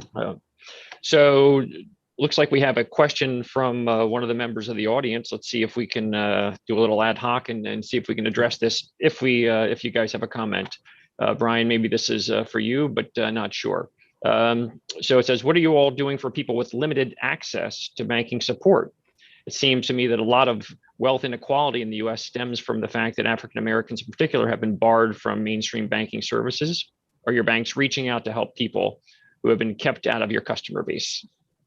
I would love to take that. Actually, Please I'd love do. to take that. Please do, Brian. And so there are a lot of different things, right, that JP Morgan is doing to make sure that we are capturing all communities. One of the things that we've learned is that all communities, the ones that are not necessarily in a position to have access, as well as those that are in a position, need to be able to come to the table and talk. And so one of the things that we're doing is our community center. We're building community centers all around the country, 150 of those, in fact. I have one coming in the Philadelphia area at the beginning of next year that is going to be kind of a housing center where people can come and get education. People can come and get the information that they so desperately need. One of the things that we're currently doing, if you look at our platform on chase.com, is something that's called Credit Journey. That allows individuals to go there, get best practices, get tips, build budgets, and those things like that to really anchor themselves from a financial position.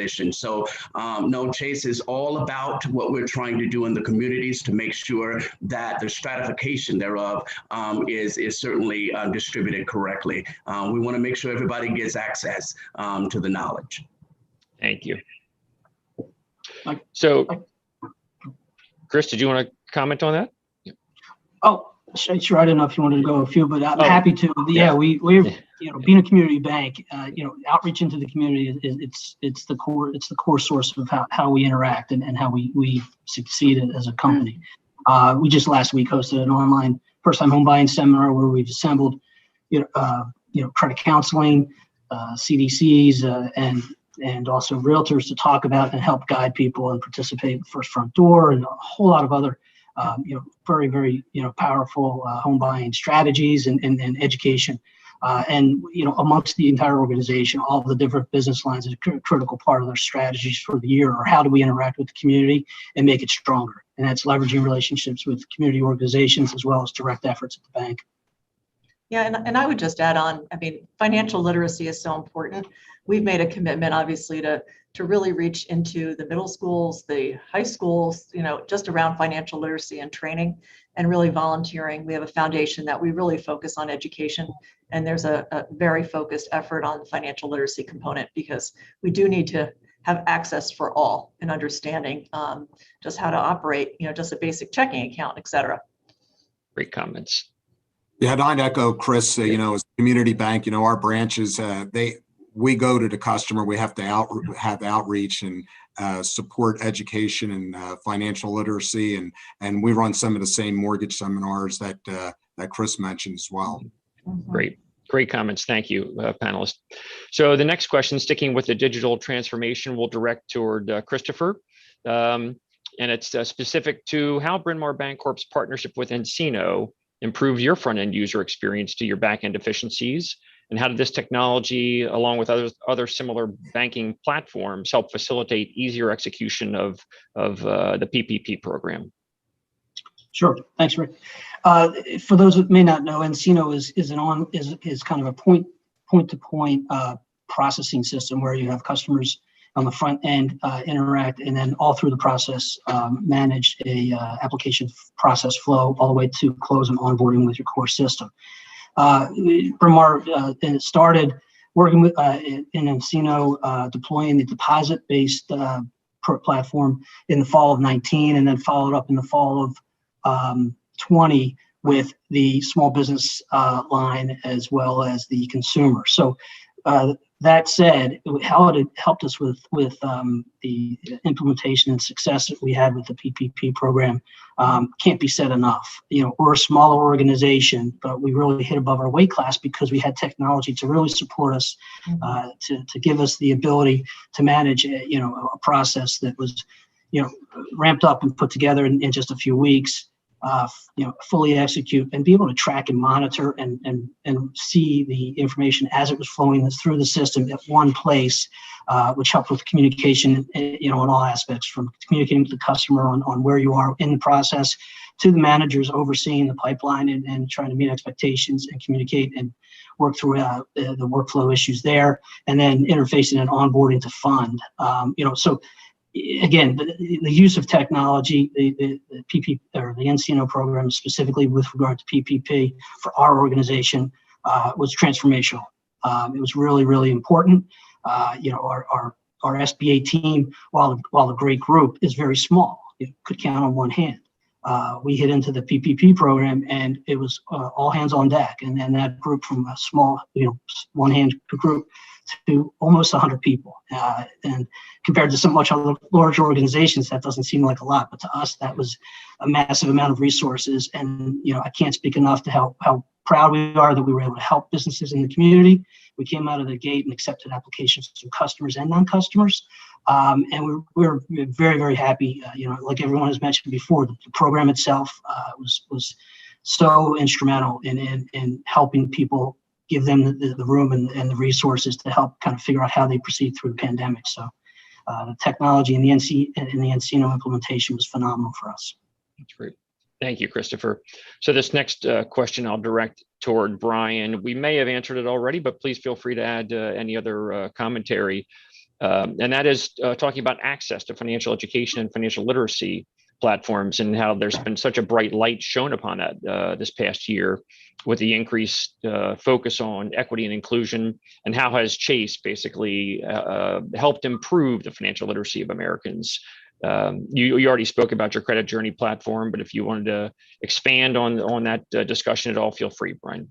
Yeah, thank you so much, Rick. So one of the things many of you all probably did hear, but Chase did commit to a $30 billion commitment around the whole racial inequality.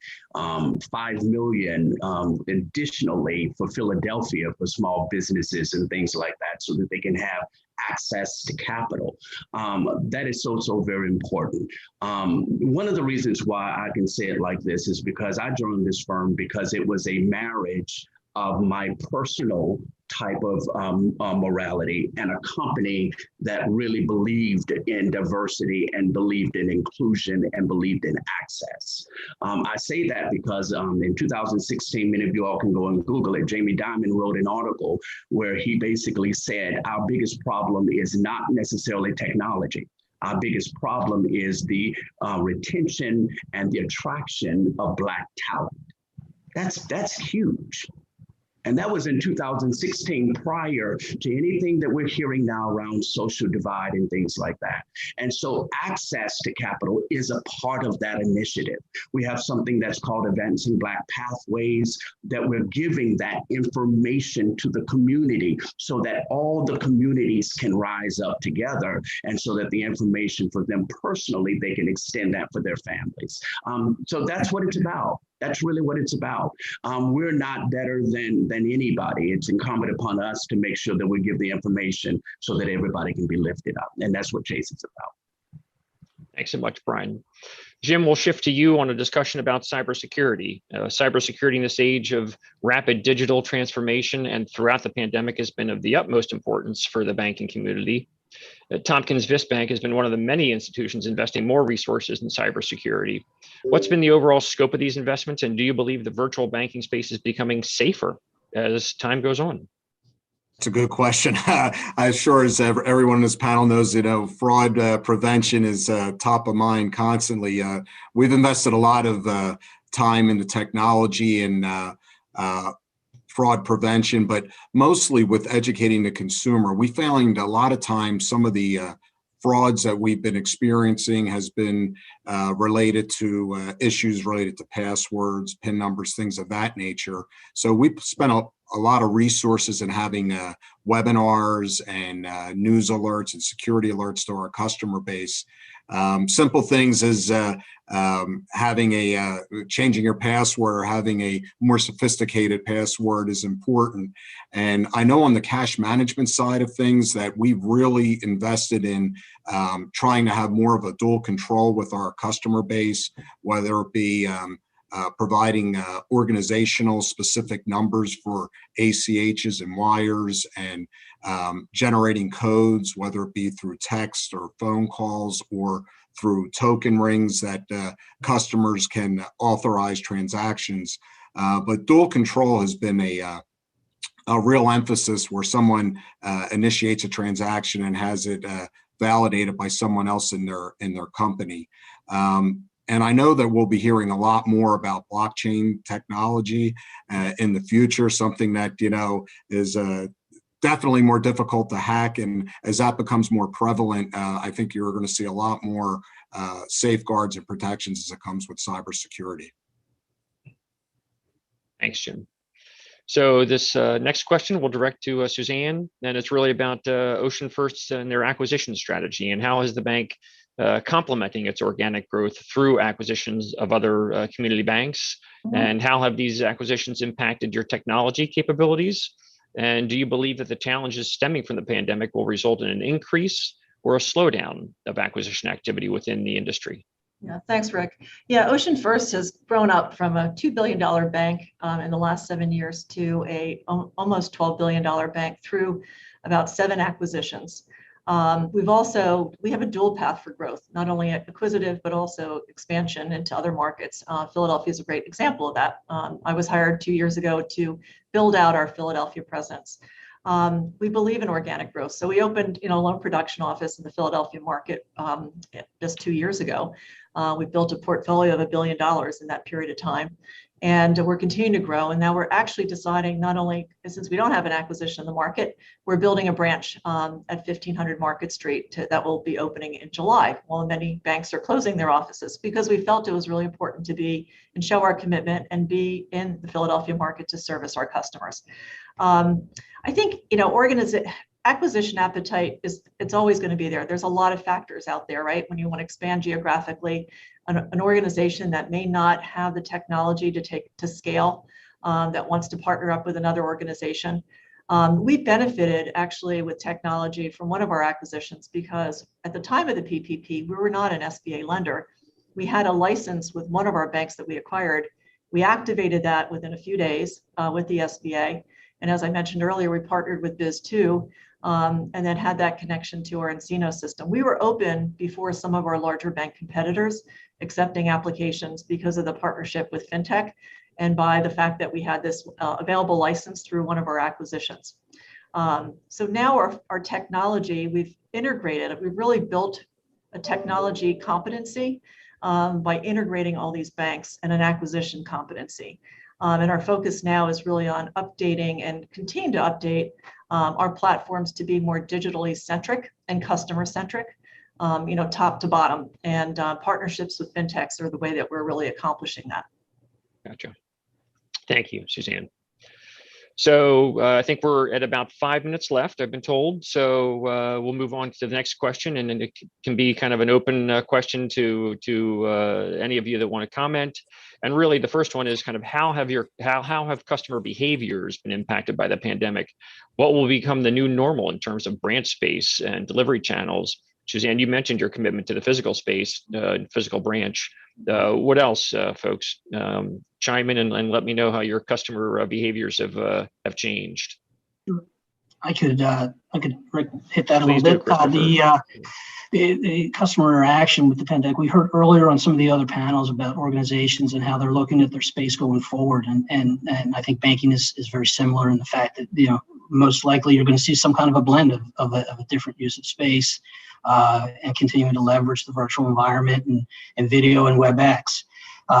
We at the bank have been using. Everyone had the virtual VPNs and access and whatnot even prior to the pandemic, but you never really thought to use it as a full-time basis. I commend the leadership at the bank here. Looking back and thinking about it, they stress test our VPN environment a little bit in January.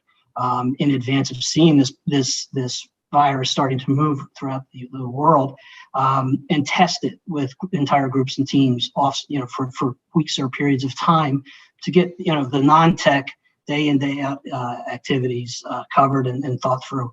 I think that was critical for us organizationally. How we interacted with customers through the pandemic, we were very, very close. I mean, like Jim was mentioning, with WebEx, you now video and talk with your customers constantly, and that will continue. I think it strengthens the relationship.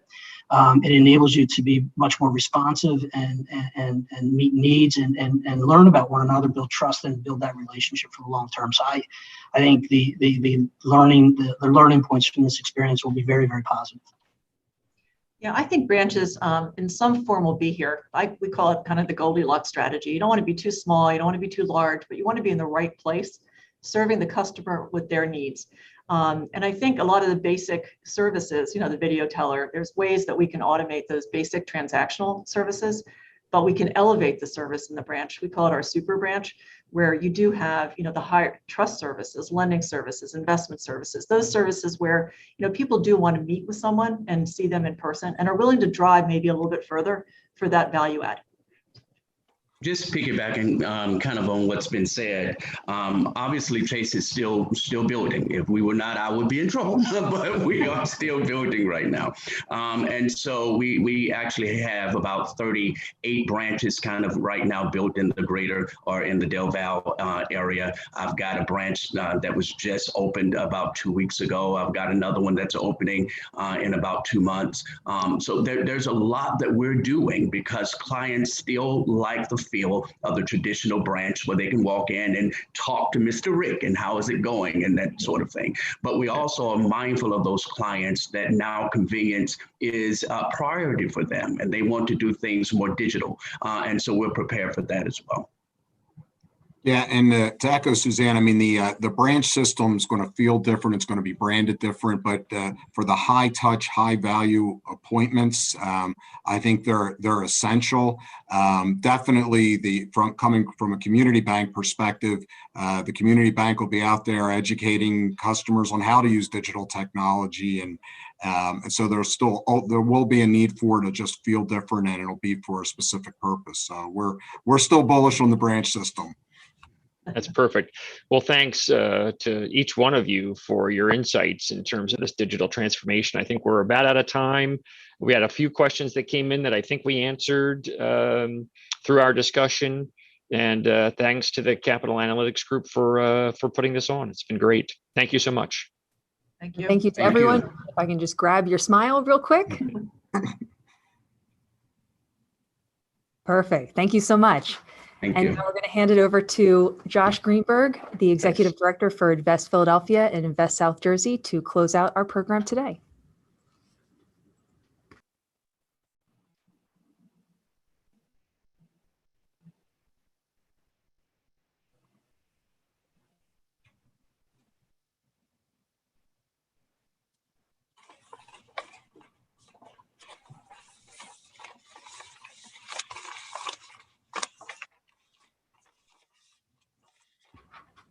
Josh, you're on mute.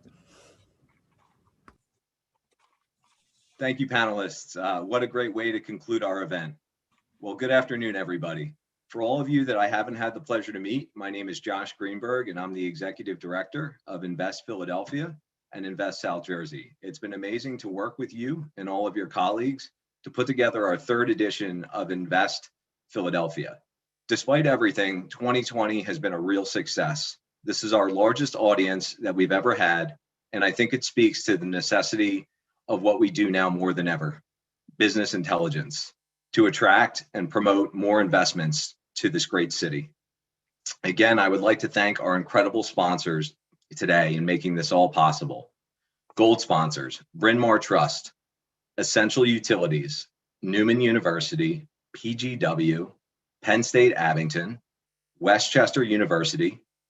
Our silver sponsors, Salus University, Ocean First Bank, NRG, Chase, Tompkins Vist Bank, CLA, Vicinity Energy, SEI, Cheney University. Our bronze sponsors, CBiz, Penn State Brandywine, and our honored sponsors, Lamb Mackerline, PC, WGL Energy, and Cohen Siegelis. Our team will be sharing a link after this conference so that everybody can access the digital edition of the publication complimentary. And while Philly might be newly released, we've just begun research on the second edition of Invest South Jersey. Stay tuned for more information there by registering for our newsletters at capitalanalyticsassociates.com. Thank you all again for joining us today, to our presenters, to our moderators, and all of our panelists for your insightful words, and our sponsors for supporting all of these great efforts. Thank you again, and have a pleasant afternoon.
test me. We gotta beat the machine, reverse John Henry. Getting hammered, let's go out. I'ma be cardinal, come of age, bloody sound. Somebody cauterize my mouth. Now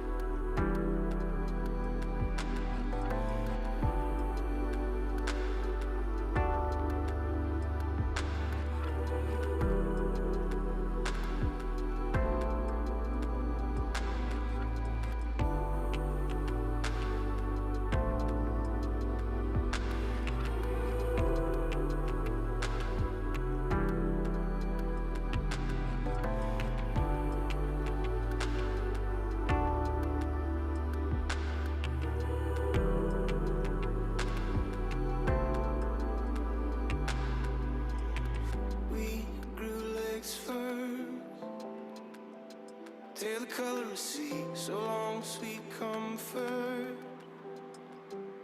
Making landfall was hard, I love